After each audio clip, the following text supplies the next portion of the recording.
Hello, everyone, and welcome back. You are all currently in Strand A of the SciAccess Conference. So we're really excited to see you all back here. And it is my pleasure to introduce our next speakers for today, Dr. Tiffany Wild and Dr. Tina Herzberg, who will be discussing empowering students with low vision and their teachers in STEM.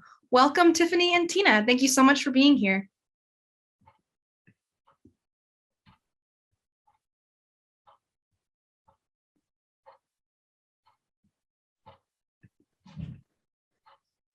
Thank you, Anna, very much for having us. We really appreciate it. This is such a wonderful conference, and I look forward to it every year. My only sadness is my daughter actually had to go to school today, and I'm missing out some of these wonderful talks. But thank you so much for having us. My name is Tiffany Wild.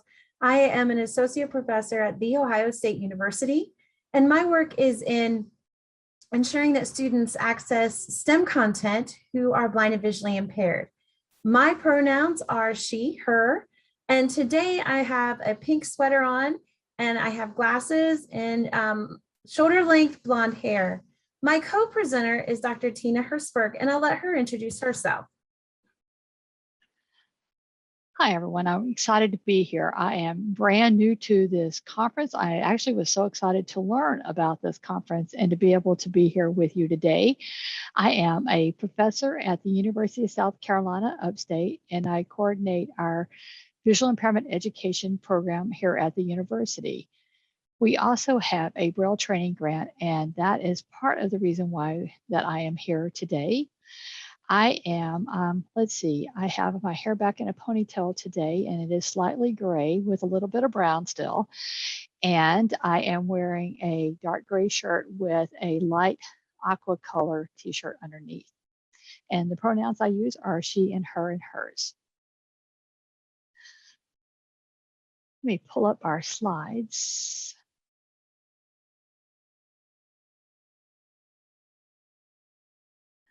So Nemeth in a box for middle school students.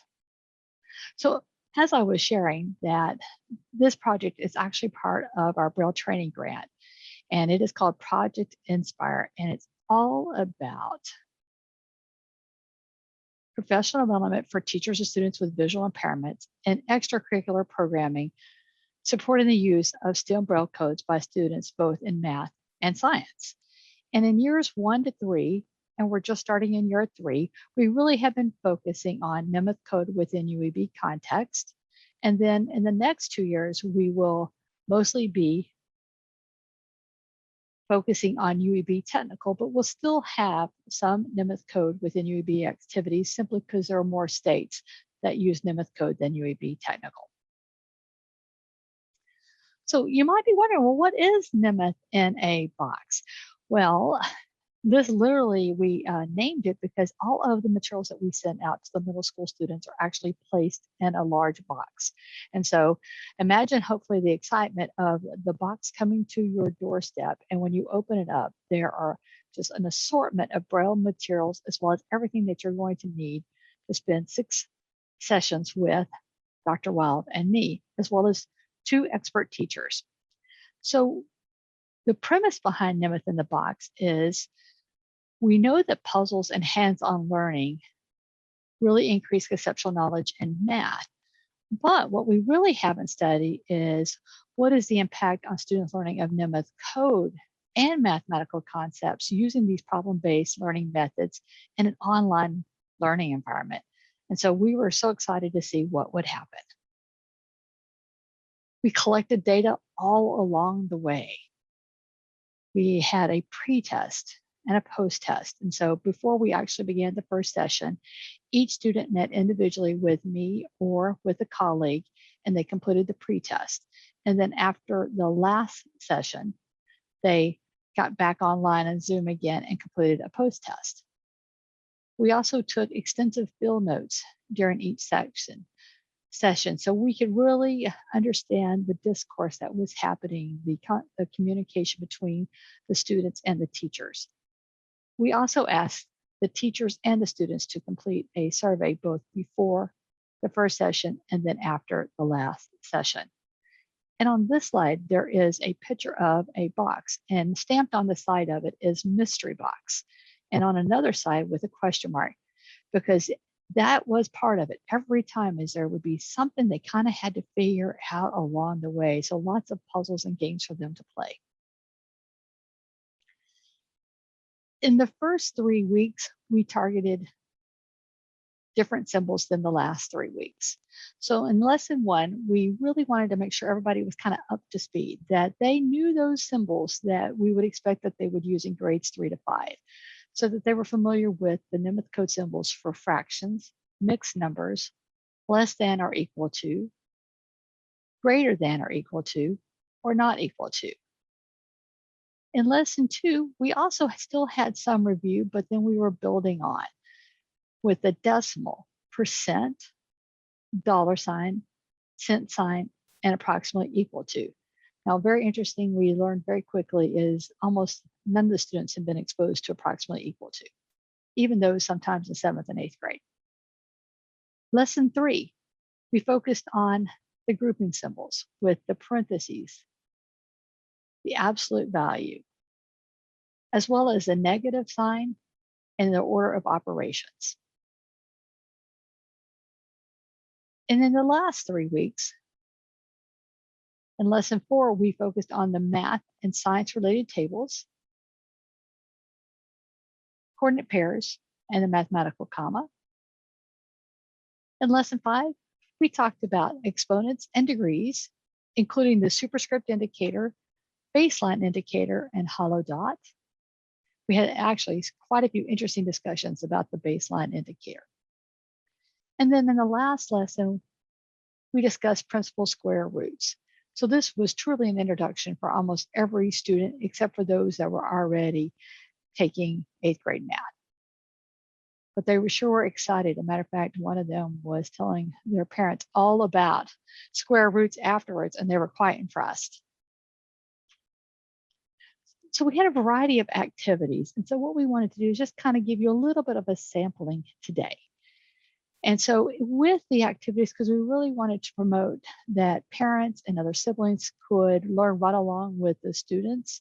So we had everything in hard copy Braille, but we also offered the materials in print and sim Braille.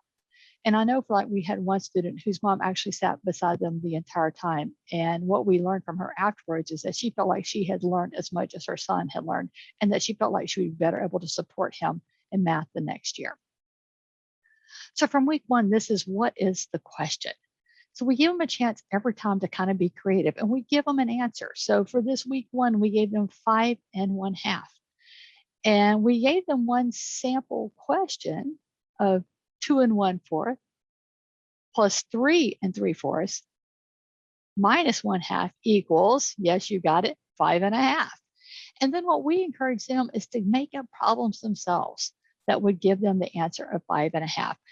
That was interesting because I will tell you, especially at the first, we saw some really pretty short problems. But as the session stretched on, what I noticed is that the problems they gave us seemed to stretch. As a matter of fact, toward the end, I would be taking notes along the way just to make sure we were going to get to the right answer at the very end.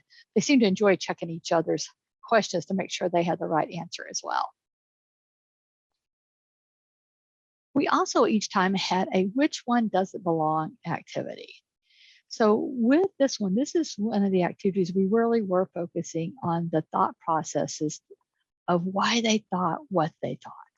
And so we each time would give them a table with 4 quadrants, and then they had to share their reasoning.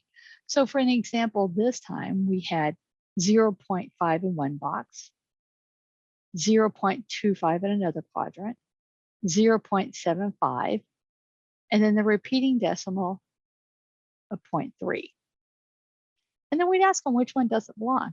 And so it was interesting because what we found out by the end of the session is that each one of them, for a very different reason, might not belong. So for an example, one might say, oh, it's the 0.25. It simply doesn't belong. And so we ask them, well, why? They say, well, it's the only one less than 1/3. oh, well, yes, you're right. And so that was kind of fun. And someone else would say, oh, that's not the one I thought. I thought you were going to say the repeating decimal because it was the only repeating decimal. And so I had a lot of fun. And matter of fact, if we ever had one that no one talked about not belonging, at the very end, we challenged, well, why doesn't it belong? A sample from week 3 of what is wrong. So the other part is that we really wanted to focus on some typical errors that we see in the Nemeth code. And so what we would do is we would give them the problem first in words. So this time it was -5 plus open parentheses, 8 minus 6 close parentheses. And then once again, there would be 4 quadrants, and in the last quadrant, every time would be the correct answer.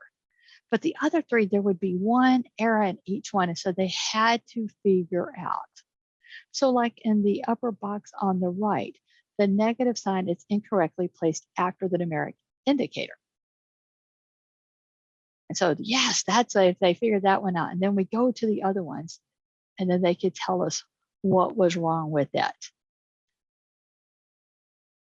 And then it was really an opportunity for us to talk about like where you place symbols or when you would do something just a little bit differently. And when I was talking earlier about the baseline indicator, this is one that was super interesting because I think we actually were able to kind of clarify when that it would be used and when it wasn't. And it was like an aha moment for several of the students. And then we ended this activity each time with a challenge. And so we'd give them a little bit more difficult of a problem, and they'd have to find not 1 mistake, but 2 errors in it. They love finding our errors, y'all, I will tell you.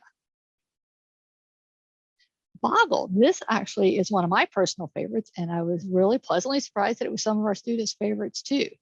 And so with Boggle, it's basically an adaptation of a game that is usually all about making words out of letters.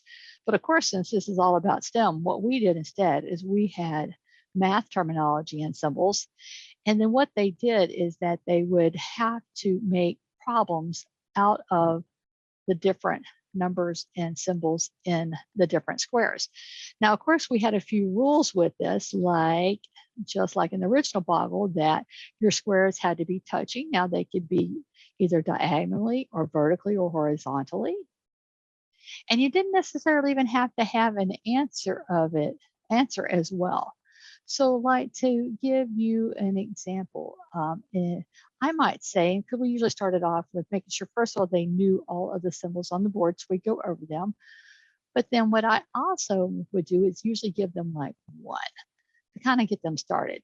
So if I started with the second box on the top row, and it is the fraction of 5/2. And then if I went to the right, the next box is a time sign. And then diagonally move to the second row, second box, there's a 7. So I've just created a problem, 5/2 times 7. Now, the cool part about it is that I came up with one, but I only get a point if no one else that was playing the game got the same problem. So this really encouraged the students to think, oh, wait a minute, I better not write that one because everybody else is going to have it. And so it's like, where should I start? Should I start with the right? Should I start with the left? Should I start at the bottom? So really kind of encourage them to really explore the entire game board and see how many problems they could come up with. It was also a great way for us to be able to review all the symbols, or a lot of the symbols at one time. We also had a maze each time, and this activity actually came from some feedback we got from students on a different project. Is that we asked some students that were in middle school about, some of the activities that as they were growing up that they really hadn't had a chance to participate in. And we had a couple of students that shared that they always wanted to try out a maze and they never really had a chance to. So it's like, okay, I thought, the next time we have a project, we've got to figure out a way that we can make mazes for our students who read Braille too. And so that's exactly what we did. And so every week they had a different maze. And it was interesting because when we first created this maze, we we thought we had it, and we're like, we better double check. So we sent it to an adult braille reader, and they actually gave us some very, very, very valuable feedback. And that's why we have what we now call like open doors, because the person said, well, how am I supposed to know which way to go through the maze? And I'm like, aha, very good point. And so we added that based on the feedback that we got from the adult who reads braille. We started most of the sessions with the maze because number one, they seemed to enjoy it. And then number two, it was another way of just kind of introducing them slowly to the symbols we were going to be talking about that day. And during the last session, we actually played a couple of different games that we hadn't had a chance to play before. This first one was bingo. It's the traditional bingo, of course, but we didn't just use numbers. Matter of fact, we used Nemeth code symbols. And so what we would do is that one of the teachers actually had cut out all of the symbols, and she placed them in a big bowl, and she would shake them all around. And then she would pick them out one at a time. And it was so funny because a couple of the kids would be like, oh, I'm getting close. I'm getting close. I just need one more. And so we played it, I think like 3 or 4 games, as much as we had time would allow. Once again, a great way, since it was after on our last session, to really review as many symbols as possible. And they really liked the game-like aspect of it, of being able to win. We also included enough, everybody got enough game boards, as well as the list that they could play with their families afterwards. So once again, we really wanted the families to be a part of this with us. And then another game we played during that last session was Jeopardy. Our categories, though, were fractions and inequalities, decimals, percent, and money, negatives and grouping, exponents and degrees, and square roots. And so with the increase of value, increase the difficulty of the problems. It was just so amazing, though, to see how much they had learned. And so this one was actually a really fun game because I think that if we had played this at the first, they would not have been able to answer so many of the questions. But by the very end, they just did really beautifully on this activity. It was a really close game.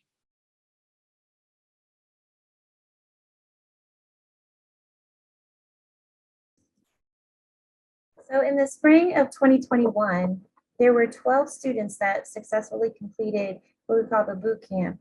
And the scores for the completers on there is a 14-item reading pre-test. It ranged from 0 to 13 with an average of 7.2. But on that post-test, it was incredible. The post-test scores range from 3 to 14 with an average of 11.7. So they really jumped in their understanding of the Nemeth code. Of the 12 completers, 11 successfully demonstrated competency by scoring 75% or higher.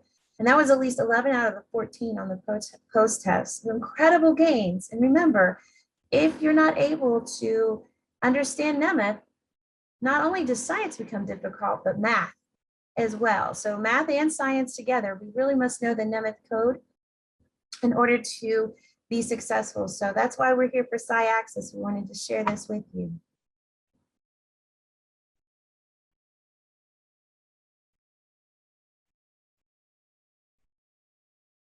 We also did a survey, and we asked the students about what they liked in the Nemeth in the Box program. And then we asked them about other events that they might want to offer. And they also indicated that they would recommend the Nemeth in the Box program to other students. Some of their survey students, when we asked them what they liked, so Boggle was that math game. They really liked that. They also liked getting to know new people and play new games.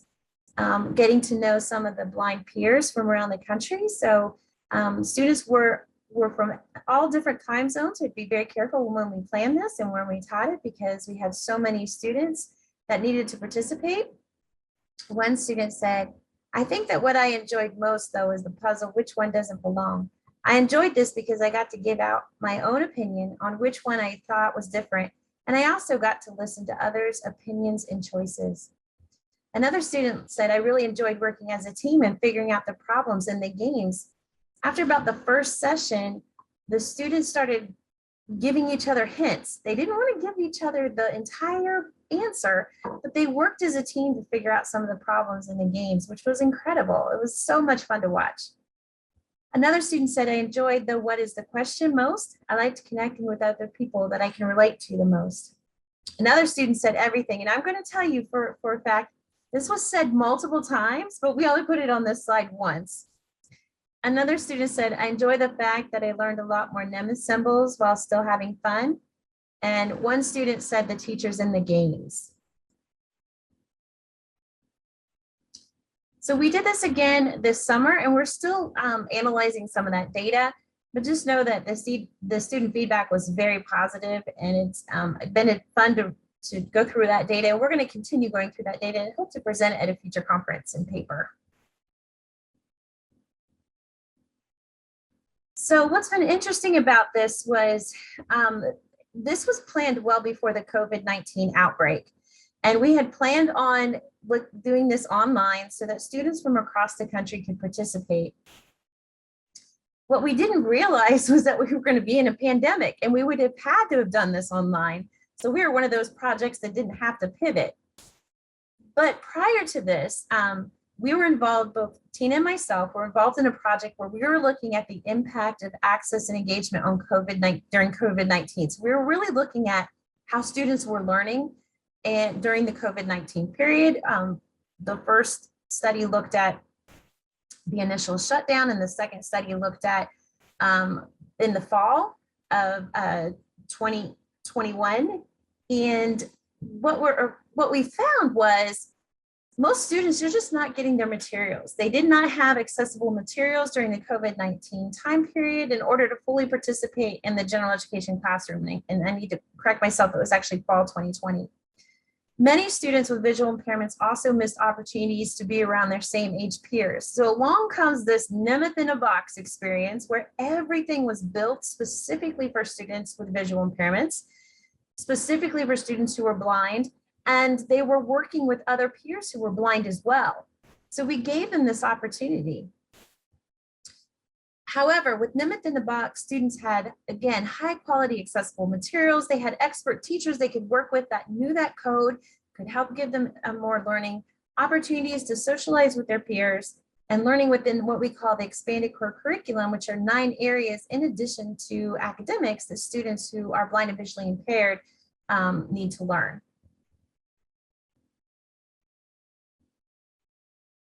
So I'm really excited about what's coming next, and I'm going to turn it over to Tina. And what I love about this is our patch, but I'll let her explain that to you. So we, in the spring and next summer, will be offering Nemeth in the box again, and we're going to be converting all the materials into UEB technical and then having a UEB technical in the box.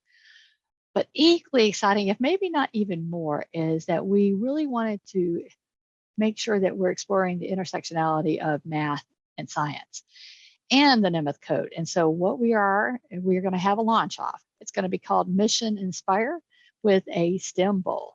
And so with it, we will be meeting with students on 2 Saturdays on Zoom again. And what we will do is we will send them a box, but this time it will not only have Braille materials, it will have materials to make 2 rockets.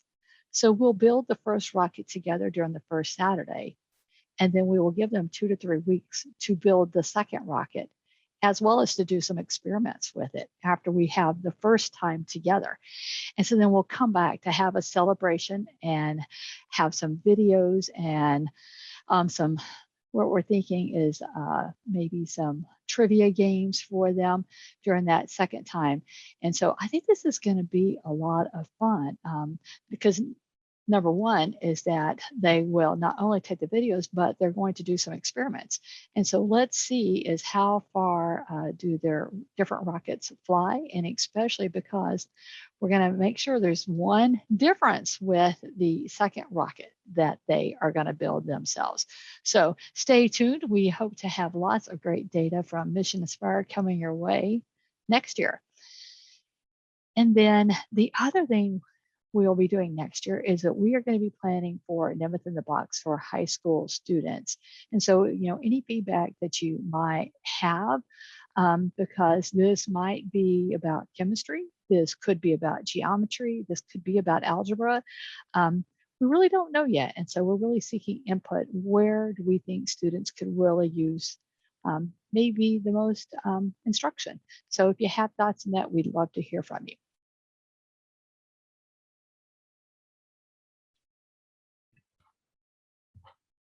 Fantastic. Thank you both so very much. Oh, sorry, I didn't mean to cut you off.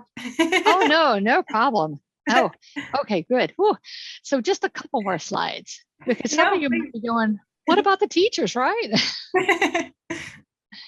So we are currently offering 2 courses this fall, and one's about topographics that are used in STEM courses, and then the second one is about Nemeth code in the middle grades. So we have about 100 people progressing through the courses right now.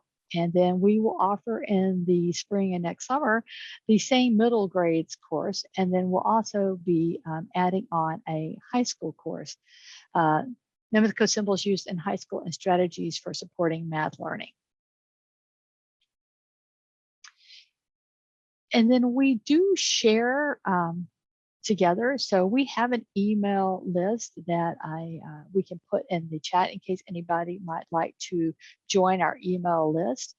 And then once we offer courses twice, we are posting them on the Path to Literacy website. So transcribers and teachers and parents who want to learn Nemeth code can take these on-demand free courses anytime that they would like. And then during the fall and spring, as well as the summer, we have weekly happy hours. And so what we invite is individuals for their snack of their choice, come join us on either a Tuesday or Thursday night, depending on the semester, and come with us. Matter of fact, Tiffany Wild will be coming on Tuesday to talk about data and science. So already excited about it. And then our contact information. Mine is just Herzberg, my last name, at uscupstate.edu. And Tiffany? I'm Tiffany Wild, and I'm wild.13 at osg.edu, and I'm feverishly typing in the chat and trying to answer some of the questions. Sorry about that. Is there any quick, I guess we have time for one question, if anyone has one. Definitely. I do have a couple for you here in the Q&A. Maybe we can start with Lisa, who asked, did you find that the students collaborating with one another were able to provide supportive measures for each other and connecting up with their engagement and learning experience? Absolutely. They were fabulous. Really gave each other really good hints on trying to solve problems. They were so supportive of one another's learning, and it was wonderful to sit back and watch and be an observer in that area. Fantastic. Yeah, I think that was actually one of my favorite things, because it was so nice to see them build connections. One thing we didn't put in the presentation, but in particular this one of the sessions we had for the summer is the students just had so much fun and really bonded with each other, as they actually asked us after the last one, at the last, like, could we just come online just one more time and play games together, y'all? And so we ended up doing that. Matter of fact, we ended up having like 4 kind of like bonus sessions of just playing games with them. Because every time they'd end like, oh, just one more. And it's really hard to say no when you see them having so much fun and really getting to know each other and really just building their math skills, but yet just having so much fun along the way with it. Fantastic. Well, thank you both so much for a fantastic talk. If there are additional questions, you're more than welcome to provide by typing in the Q&A. So feel free to respond to questions there. And thank you for joining us today. We really appreciate having you both.